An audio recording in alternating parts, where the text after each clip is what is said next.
mga kasama, igo raman tong kining Sinuli di Castro, igo ra gyud po to nagbasa sa script nga gihimo sa ilang writer mga kasama. Unyang writer, akong pangagpas, murag nagbase po to siya sa information nga gisabuag mga kasama sa usa ka congressman nga taga Caraga Region.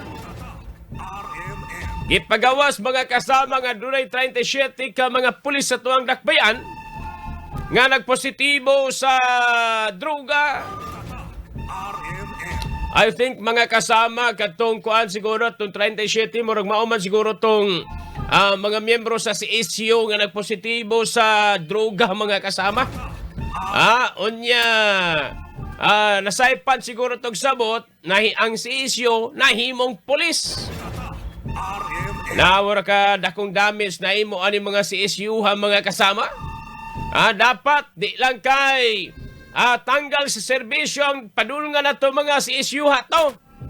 No, dapat na ay follow-up investigation. Himuon ang PDEA.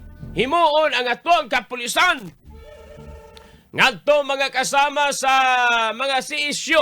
Kay basin dunay mga CSU atong 37 ka CSU nga mga drug pusher pod. Dapat masayra nato sa atong kapulisan asa gikan og source sa paghit-hit og droga ang kining 37 ka mga CSU. Kay syempre mga kasama, di man to sila makahit-hit kung wala sila gipalitan, di man kapamaligya og droga pod ang katong ilang gipalitan kung walay source. So naagi source mga kasama og posible ako nagtuo nga out of 37 ka mga sisyo doon nagyoy drug pusher adto. Mga kasama, igo raman tong kining Sinuli di Castro, igo ra gyud po to nagbasa sa script nga gihimo sa ilang writer mga kasama. Unyang writer, akong pangagpas, murag nagbase po to siya sa information nga gisabuag mga kasama sa usa ka congressman nga taga Caraga Region. Gipagawas mga kasama nga dunay 37 ka mga pulis sa tuang dakbayan nga nagpositibo sa droga. I think mga kasama katong kuan siguro tong 37 murag mauman siguro tong mga miyembro sa CSU nga nagpositibo sa droga mga kasama.